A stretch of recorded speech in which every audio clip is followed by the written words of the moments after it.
So we need to start with the obvious. Hyperlight Drifter is gorgeous. It's one of those games where you spend as much time staring at the background as you do fighting off the enemies trying to murder you. Released in 2016 by indie studio Heart Machine, the game is a modern love letter to the 16-bit era, heavily influenced by titles like A Link to the Past and Secret of Mana. Its pixel art is a mesmerizing combination of cyberpunk, neon, and somber landscapes. Places that make you feel like you wandered into a dream that's equal parts beautiful and sad. But looks alone don't make a game great. Luckily, the gameplay is just as sharp as its visuals. The protagonist, the Drifter, is equipped with a sword, a gun, and a chronic illness. You dash around the battlefield with the speed of someone who just drank 6 Red Bulls, slicing enemies, dodging attacks, and occasionally getting your insides handed back to you. It's brutal in the way that a good action RPG should be, with the right balance of difficulty and satisfaction. Now let's talk about the music. Disasterpiece, who also worked on Fez, crafted a score that feels like it was plucked from the ethereal synthwave dreamscape. The soundtrack not only complements the game's atmosphere, but elevates it to a whole new level. Every note makes you feel the weight of the world crumbling around the Drifter, and yet it's oddly soothing, like you're fighting through a digital apocalypse, but you're cool with it. And you know it's gotta be good if I'm listening to it while editing. Oh, and did I mention there's no dialogue? That's right, Hyperlight Drifter tells its story entirely through visuals and environmental clues. It's like if Dark Souls and Journey had a moody, neon-lit baby. There's no hand-holding and no endless exposition dumps. You're expected to figure out the world's history on your own, which leaves a lot of room for interpretation and for confusion, because, let's be real, half the time you're just winging it and hoping you didn't miss something important. Hyperlight Drifter's world is vast, fragmented, and deeply tragic, and part of its magic is in letting you piece together its mysteries at your own pace. It's minimalist storytelling at its finest, which might frustrate those who want more traditional narrative closure, but for everyone else, it's like unwrapping a gift, slowly and methodically, and finding something unexpected. Hey everybody, Editor John here, and I just wanted to take a minute to point out that most of you watching this video probably aren't subscribed. So if you could take a minute and hit that subscribe button, that would be awesome. Not only will it keep you up to date on any new videos I release, but it'll tell YouTube you like what you're seeing, and maybe they'll, promote it to other people. Anyways, I won't take up any more of your time. Now back to the video. Now if you're thinking, this all sounds cool, but how hard is the game? Well, let me answer that with 2 words. Prepare yourself. Hyperlight Drifter is challenging, but in that rewarding, I'm angry, but I'm also having fun kind of way. You'll die a lot. It's like a rite of passage, but that's part of the appeal, mastering the combat and the combination of skill, timing, and maybe a dash of masochism. The game doesn't coddle you. Instead, it hands you a sword, points you at a boss that's about 4 times your size, and says, good luck, you're gonna need it. So how about the Drifter? Well, the Drifter is cool, calm, and stylish under pressure. You see, the combat in Hyperlight Drifter is fast, fluid, and oh so satisfying. You can dash across the battlefield, dodging enemy attacks with the grace of a figure skater who swapped their ice skates for a giant energy sword. The dash is central to both combat and exploration, and if you don't get the timing right, you're going to eat dirt. A lot. As you progress, you can unlock upgrades for your gear, different guns, more health, and a longer dash, because dashing once is for plebs. But the beauty of the game is that, despite these upgrades, you never feel invincible. Every fight is still a dance with death, and even minor enemies can ruin your day if you're not paying attention. But of course, none of this would work without tight controls, and Hyperlight Drifter nails it. The combat is a blend of hacking, slashing, and shooting, all while trying to not get vaporized by enemy attacks. It's a system that rewards patience, skill, and let's be honest, a bit of luck. The gunplay adds an extra layer of strategy, as ammo is limited and must be earned by hitting enemies with your sword. It's a system that forces you to stay aggressive, which is a nice change from the usual hide behind cover and shoot from a distance routine. So yes, the combat's hard, but it's also fair. The game's difficulty spikes are brutal, but not insurmountable. Each death teaches you something new, and every victory feels well earned. And let's not forget about the bosses. Oh man, the bosses. Each one is a masterclass in pixel art design and will absolutely destroy you the first few times you fight them. But when you finally land that last hit, pure euphoria. Now that we've established that Hyperlight Drifter is a feast for the eyes and a test of your reflexes, let's talk about the human story behind it. Alex Preston, the game's main creator, didn't just wake up one day and decide to torture gamers with stylish action RPG madness. No, Hyperlight Drifter is a deeply personal project, shaped by Preston's own experiences with congenital heart disease. Much like the Drifter himself, Preston has spent much of his life grappling with illness, and the game is, in many ways, a reflection of that struggle. It's a metaphorical exploration of sickness, survival, and the weight of living with something that could strike you down at any moment.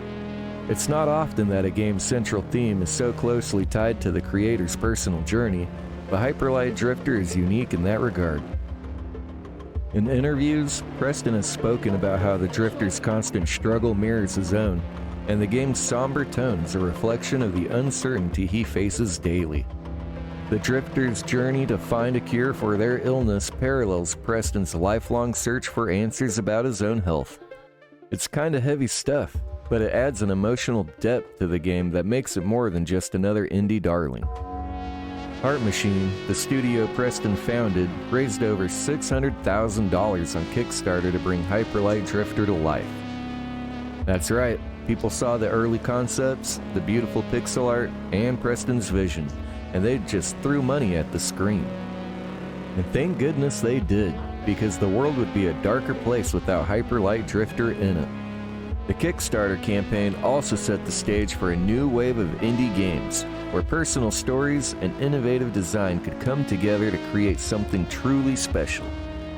And even though Hyperlight Drifter took longer to develop than initially planned, because let's be real, when do games ever get finished on time, the result was well worth the wait. Hyperlight Drifter became one of the most beloved indie games of its time, a testament to the power of passion and perseverance and, well, pixel art. You'd think after releasing a game like Hyperlight Drifter, the developers would want to just sit back, relax, and bask in the pixelated glow of their success.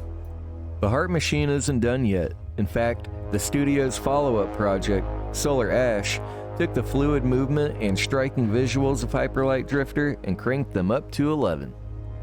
While Solar Ash is a very different game, it's a 3D action platformer with much heavier focus on traversal, it clearly shares DNA with Hyperlight Drifter. The smooth, fast-paced movement and minimalist storytelling are present, though this time with more verticality and a shift to a more surreal, dreamlike art style. It's almost like Heart Machine looked at Hyperlight Drifter and said, what if this, but bigger and weirder? And then there's the influence that Hyperlight Drifter had on other indie games. Its success proves that there's a hunger for games that prioritize style, atmosphere, and challenging combat without necessarily adhering to the mainstream conventions. The game's success also inspired a new wave of indie developers to push the boundaries of what could be done with pixel art, storytelling, and difficulty. Hyperlight Drifter is often lumped into the Souls-like category, but that's not entirely fair. Yes, it's hard, and yes, you have to piece the story together yourself, but Hyperlight Drifter is its own beast. It's a game that wears its inspiration on its sleeve, but doesn't try to be something it's not. It's not just another retro homage, or a tough-as-nails action RPG. It's an emotional journey, wrapped in a stylish, heartbreaking neon bow.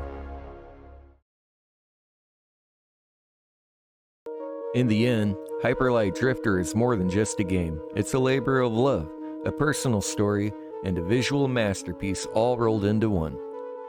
It's a game that challenges you, both in terms of gameplay and in understanding its world, but it never feels unfair or impossible. It's tough but rewarding, vague but deeply emotional. The beauty of Hyper Light Drifter is in its simplicity. There are no frills, no unnecessary flourishes, just a world waiting to be explored, a mystery waiting to be unraveled, and a drifter on a quest to survive. Whether you're a fan of action RPGs, pixel art, or just enjoy games that make you feel something, Hyper Light Drifter is a must-play. It's one of those rare titles that sticks with you long after you've put down the controller, haunting you with its enigmatic story and breathtaking visuals. What makes the game truly special is that it means something different to everyone. For some, it's about the fast-paced combat and tight mechanics. For others, it's the meditative exploration of a beautiful world. And for many, it's about connecting with the underlying themes of illness and survival. Regardless of what draws you in, there's no denying that Hyper Light Drifter leaves an impression, and a lasting one at that. And perhaps that's the magic of Heart Machine's creation.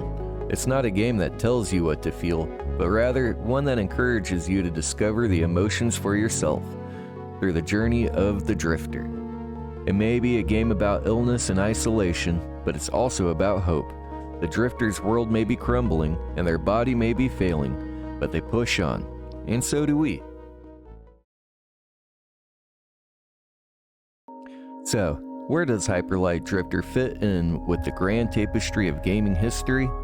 It's part of a larger movement that shows us indie games can be just as impactful, if not more so, than their AAA counterparts. It's proof that a deeply personal, artistic project can resonate with a broad audience, reminding us of the emotional depth that games can reach when creators are given the freedom to tell their stories. As we look to the future, with more indie games on the horizon, it's clear that Hyper Light Drifter's influence will continue to ripple through the industry. Its legacy is one of perseverance, both in its creation and its narrative, and it will undoubtedly inspire new generations of developers and players alike. So the next time you find yourself dashing through the neon ruins of an alien world, sword in hand, just remember, Hyper Light Drifter isn't just a game, it's a journey, one that's still drifting through the hearts of gamers everywhere. And who knows, maybe one day we'll get a sequel, and another game that captures the same feeling of being beautifully lost. Until then, we'll keep dashing, keep fighting, and keep drifting. And there you have it, my take on Hyper Light Drifter. It's a game that truly stands the test of time, and whether you're a veteran of its world or a first-time player, there's always something new to discover. Thanks for watching this video, and if you're a big fan of Hyper Light Drifter like I am, maybe leave a like, and if you're not subscribed, maybe go ahead and hit that button as well. Anyways, this has been John from Game Dev, and I'll see you guys in the next one. Later.